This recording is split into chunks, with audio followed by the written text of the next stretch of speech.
بسم اللہ الرحمن الرحیم۔ السلام علیکم۔ سعودی عرب نے بڑا اعلان کر دیا۔ سعودی عرب نے قرنطینہ کی جو شرط تھی وہ ختم کر دی ہے۔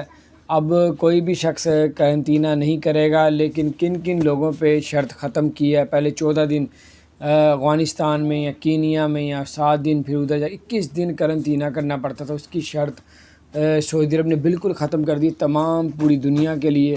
اور اس کے لیے کیا شرط رکھی ہے وہ آپ کو بتاتے ہیں۔ اس سے پہلے ہماری گزارش، اگر آپ نے ہمارے چینل کو سبسکرائب نہیں کیا تو سبسکرائب کر دیں، بیل آئیکن بھی پریس کر دیں تاکہ نئی سی اپڈیٹس آپ تک پہنچتی رہیں۔ جن لوگوں نے ویکسین لگوا لی ہے اور ان کے پاس اپروو بھی ہے اس کا، اور ویکسین بھی وہ جس کو سعودی عرب مانتا ہے، یعنی کہ چاہے وہ امریکن ہے، اس کے علاوہ 4 اور کنٹریز کی ویکسین ہے جو سعودی عرب کی حکومت اس کو مانتی ہے۔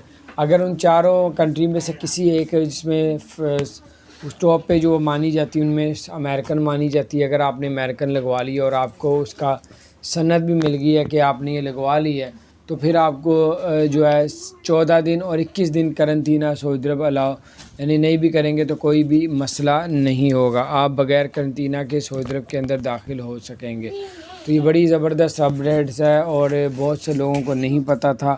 اپنے دوستوں کے ساتھ شیئر کریں اس ویڈیو کو تاکہ ان کو پتہ چل جائے، جو جانا چاہ رہے سعودی عرب ان کے لیے بڑی خوشخبری۔ اس کے علاوہ جس نے سعودی عرب جانا ہے وہ پاکستان سے سعودی عرب کی فلائٹیں تو بھی بند ہیں، آپ وایا افغانستان اور وایا کینیا جا سکتے ہیں۔